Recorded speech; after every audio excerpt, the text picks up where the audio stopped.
Hello, viewers. Welcome to Honnette Insight Podcast.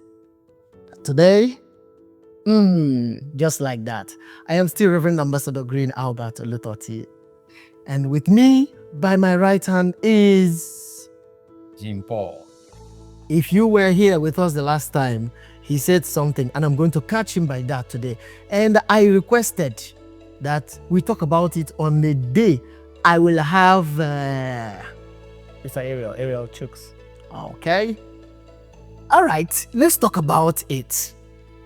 In the last podcast, Jean Paul said something about change. So I caught him. I said, we are going to talk about what a man can change when the relationship had led to marriage and what a man cannot or will not change. Just like his illustration, he said, don't go on with a guy who smokes Igbo when you know you don't like the Igbo. If you cannot support the Igbo when two of you are dating, then you cannot support it when you are married. So don't say he's going to change after all. In that sense, today, let's talk about it. Mr. Jean Paul, Sir. I'll start with you. The word change. Do I really start with you? No. I'll start with you. That word change, Mr. Ariel, does it really actually happen like somebody has changed? Well, in its concept of the word change, yes, people do change, but they change based on some clauses or based on some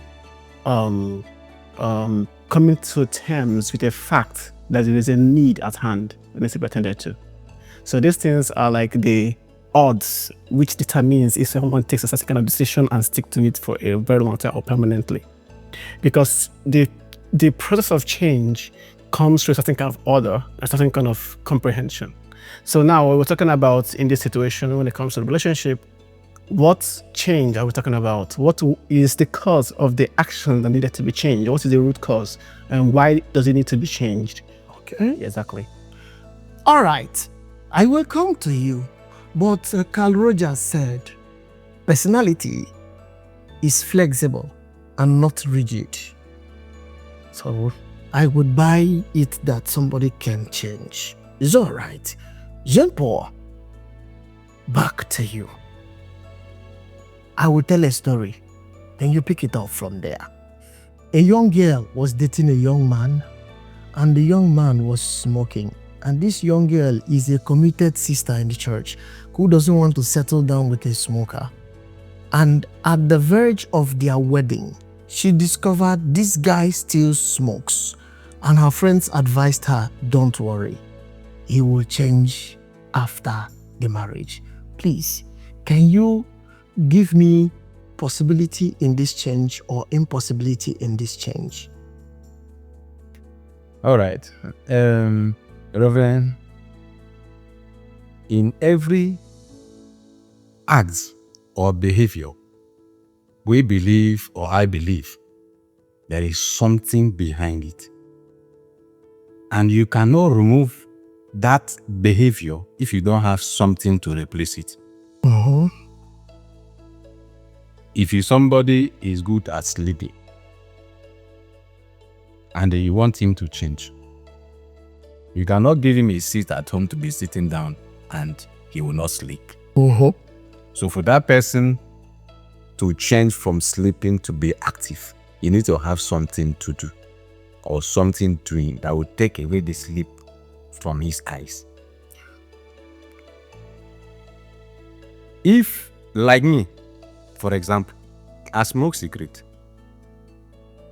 When I was much younger, I smoked cigarette. I started smoking in 1990.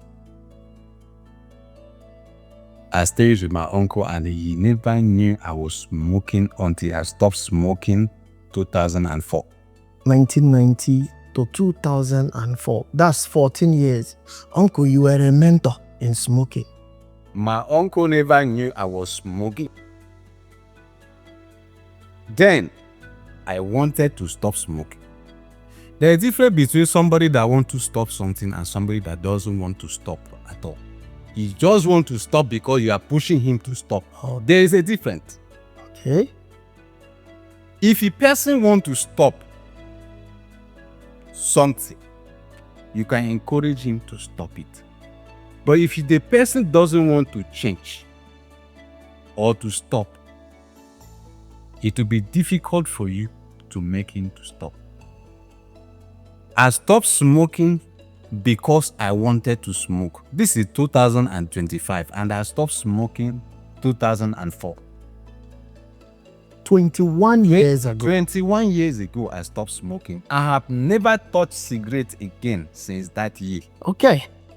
So somebody can change if the person have the willingness to change. Meanwhile, I saw somebody, a friend of mine, she's a lady. She married a young man that smokes Igbo. This man will come back from work. If he knock at the door twice, when she come to open, na slap. Away. It is with slap. Wait, is this one domestic violence or door threshold violence? What? Don't know how. So these two people, she said they will lie down on the bed, they are sleeping. The man will wake up in the night, in the midnight. He will sit down in the room, light up Igbo, and be smoking. The thing is disturbing her, but she cannot open mouth and talk. Why? Because she will receive. Collect. Then I asked her, how do you manage to love this person to the point you went ahead to marry him? What she said to me was, the man was so good with me and I felt he can change after some time. She felt he will change. And the man did not have the willingness to change. I get you. It's okay. It's okay. It's okay. It's okay. Ariel. Yeah. Change in the context of adjustment of behavior by one part of the couple, is it supposed to be an intrinsically motivated act or extrinsically motivated act? Well, I think it has to do with both ways, but most especially intrinsically. Okay. Because I've got to see different scenarios of different situations that has made it very hard to come to a middle line when it comes to change. But then I had to go deeper to understand that there are certain kind of conditions that could make a man change or not. We have his human nature and we have habits. Like Mr. Jim Paul was talking about his own experience when it comes to smoking. What I could deduct from that was it was a habit, not a nature that you have. Okay. So it was easy for you to break. Okay. Right? But when it comes to the person's nature, he's like, it is his core program. It runs in the person, like innate behavior. It's like a software that runs in the person. So the person does not have hold of what is happening. The give and takes of the person's impulses and his desires. So that person's case requires a outright attention where you bring the person to have a conscious look at the consequences of that action. But you don't have to tell them to stop. You have to remind them of the consequences of this action. That is the weighing balance now. Stopping, they have no idea what you're talking about. What do you mean I should stop? They don't understand because it didn't start, so how will I stop? Right? So the situation now comes with the consequences of this very action. So consequences comes to bring a certain kind of a warning to you that you should, in case this thing continues, rather, it might lead to this. So just like, for example, when someone comes and tells you to stop eating rice, it doesn't make any sense to you. Yes. Because you have known it all your life and it's ingrained in your nature. Eating rice, you're used to it. It's part of you, who you are. You can't even remember the first day you ate rice. But it's not rice. Yes. But the time the doctor will tell you that you're at risk of a certain kind of disease, it becomes a weighing effect to putting a stop to it. So rather, it has to take time to reduce the amount you take, to finally putting a stop to it, to finally seeing that, oh, I can actually replace this with this. But if the doctor comes and tell you outrightly without telling you why, it will not make sense. He will hide and eat the rice. Okay. All right. If I may say something, Okay. he is very right. All right. Thank God. But if you I agree. believe it's still brought down on willingness. Okay. Because I saw somebody holding a packet of cigarette at hand. And I asked him, "Okay, do you see what they wrote on this cigarette, on this packet? You need to stop smoking." The man said they say smoker die young. And then him, He's no longer. he's no longer young. That means that's a very strong rationale. Means he as if a man do not have the willingness to stop. No matter what the doctor would tell him, he doesn't have the willingness. So no need to preach to this person to stop. Let me bring in something here. Okay. So Green, I'm with you. you know about the conditioning. Yes. This Operant, classical. Yes, our conditionings have layers. The layer at which he has conditioned himself is the advanced layer of the conditioning.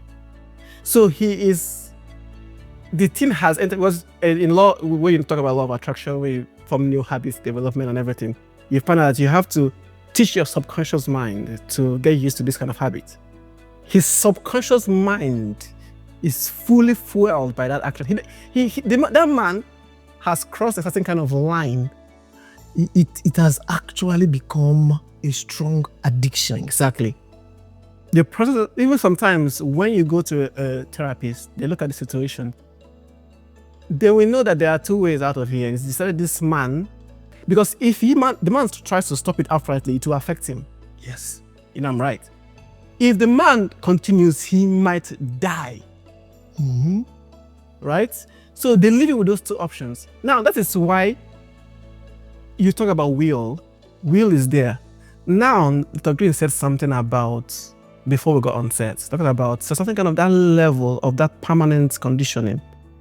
It has to take something more supernatural, powerful, that controls the person's essence to break that habit.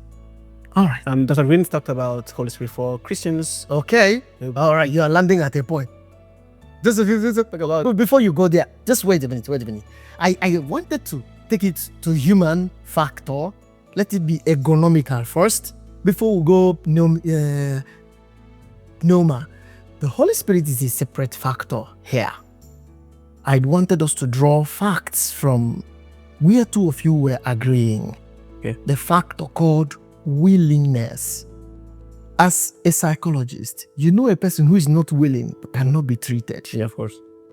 And as a therapist, I know an unwilling person will not receive treatment, because even at the consent form he will sign, he will see things that are biased to what he's doing. He will reject signing the consent form. And when the person does not sign the consent form, he's not going in for the treatment. I want to thank two of you for the fact that you have agreed that it is a function of willingness. Let's now turn the table round. The Bible said, "Is there anything impossible for me to do?" And that's God. And Jean-Paul is a Christian. And you happen to be a Christian. Am I even a Christian? I'm a priest. So on the table, we have people who will say no, because we answer according to our own practice of Christianity.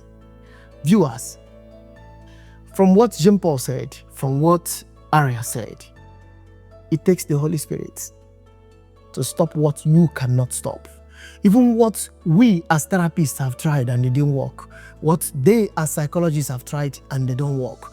If you still believe, the Bible said all things are possible to him who believes. I want to talk to you directly. If you have problem with smoking, you can stop it. Whatever that fits your brain or informs you that you have grown old, after all, they say they are liable to die young. If you die old or young, early death or sudden death does not mean dying at certain ages. Exactly. It means dying when you are not supposed to die. No, go kill yourself. Leave smoking. You die at 70. It's young. Then back to us. You've dwelt on this smoke. I want to talk about just one thing before we go. A sister was about to marry. Okay. 3 weeks to her traditional marriage. She caught the man to be with the girl she's supposed to have as a chief bridesmaid when they were doing Mortal Kombat without clothes in the man's house. And she dropped the girl for the chief bridesmaid, and two of them became no more friends. And she told herself he will change after marriage. She took another chief bridesmaid who did the bridesmaid during the traditional marriage. A week after that, someone sent her a picture of the new chief bridesmaid and the same guy. Nude. Mortal Kombat again. Mortal Kombat, and this one is a setup. The person insisted on going with the girl to be sure he's there, that she's going in a hotel room. And the person sent the picture of these two people without herself because it was 2 against 1. And her mother advised her, it is rare to find a good man. If this one's problem is only sexual intercourse, he will change. She threw away the second bridesmaid and finally wedded with another bridesmaid in the team. It was not 3 months later, she became pregnant by the same man. But someone had already sent a text message to her phone. Whatever you do, I first got pregnant in that house. And that's that first chief bridesmaid. When her pregnancy was 5 months, they were battling in the family. There's a whole lot of chaos. The second chief bridesmaid presented her own that was 4 months. So I brought this story down here so it will now lead me to the question. I want a yes or no. Ariel, do you actually believe that a man who has been living a loose sexual life, even up to the point of the wedding day and after the wedding, will suddenly change? Remove the Holy Spirit from the fact. Make it completely human. Will change and stop because the wife says, stop this thing, I don't like it, it's going to cause problem for us. No. Do you believe such man will just stop it? Boom. No. Ariel, why did you say no? Because it has become, I wouldn't be outrightly definite about why I said no, but I could tell you that either if it's from the nature of the man or from my habits, it will be impossible for him to stop it outrightly. Because first of all, you talk about the human brain and the things that make them addicted to some things are beyond the pleasure that comes with it. Sometimes it's a certain kind of experience, a release of a certain kind of hormone. So there's not more like he wants to be mischievous, just like some cause of addiction to drugs, cocaine, and every other thing. He wants the mind, the brain experiences something from action. It has been programmed to always create a certain kind of experience with a certain kind of stimulation. So sometimes there are people who are extremists in their actions. They derive pleasure from taking risk. Okay.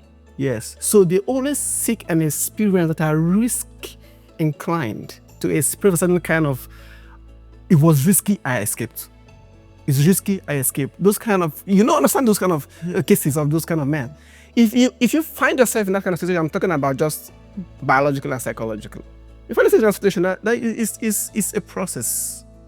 You're talking about the wife herself, most of the times, considering sociocultural conditions and structures, and the woman being impatient and everything that comes with it, it becomes complicated to have to look into the situation and see how to help the man. It becomes a complicated thing. There are issues. So those issues that comes with that agitation probably is what inspires the man to try another one. Okay. Because he is the kind of person that wants to try a risk. Yes. And when he tries the risk, he will run away.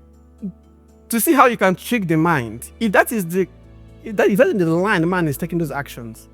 You will be shocked to get a different result if the wife sees the actions and just quietly walks out without saying anything. The man will be confused what is going on. But you know there are men who have no conscience.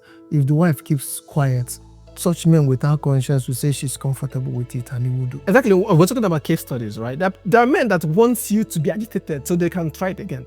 If you fool their mind, if you give their mind something wasn't expected, it throws him off balance. It's okay. Thank you, Ariel. Why did you say no to the fact that a man who has been doing this would just stop because the wife said, I don't want it, stop? For a man to have something to do with his wife to be chief Christmate the day before the traditional marriage, it simply means that this is not the first, this is not the second. He's into the business full time. You are very, very straight most of the time. He's into the business full time. No be part time, no be time. Part-time. Because it takes so much courage for a man to do that kind of thing at the day of his traditional marriage. It takes too much courage. So for somebody to simply doing it like that, it means that it is in the blood. Okay. It has been impacted into him like a way of life. Okay.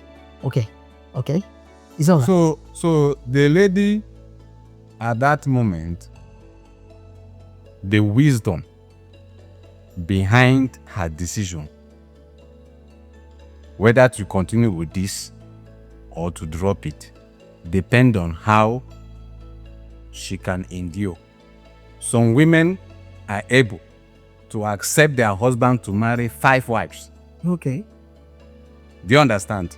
Such women will not consider it as problem. So if I may pause you now, what you're trying to say, viewers, if you listen to her, what he's trying to say is, if you know that you cannot endure a cheating husband, don't stay with a cheating boyfriend. It is simple. You know you will not endure a smoking husband, quit a smoking boyfriend relationship. Immediately. If you know you're not going to stay in a physical abusive relationship, leave the guy that slaps you whenever he's angry. Immediately. He will not change. Let me advise our viewers. If you listened to the words of Ariel, he is still telling you, consciously watch who you are with and know what they are made of. And then you know if it is something you want to stay with. Let us not enjoy now to endure forever. Do what you will have to enjoy forever. Don't stay inside a relationship because this guy is sexually active. Sex is not all that we want in a relationship. Though that could be a story for another day. There are other things that are better. In the previous podcast, Jean-Paul said if there is understanding and good communication, then love is a small thing. This time around, it is still the same thing. If you are having a problem with a habit, smoking, womanizing, being physically abusive, emotionally abusive, psychologically bullying, I want you to seek help. Honnette Insight can even help you. We have contacts of both psychologists, both therapists, both mentors, life coaches. Comment under. If you know people that have this problem, share this video with them. Let them comment. From their comments, they can be contacted. The world is going gaga. Don't be a part of the gaga world. Well, anything a man has refused to change, he will not change it. But anything a man is willing to change, he can change it. Thank you once again. I still remain the Albert Gray. And this is Jean-Paul Defoe. And Ariel Chooks. Jean-Paul, and Albert. Thank you, viewers. This is still Honnette Insight Podcast. Can you just say bye to the audience? Au revoir. Spread. All right, sir? Bye. Oh, God bless.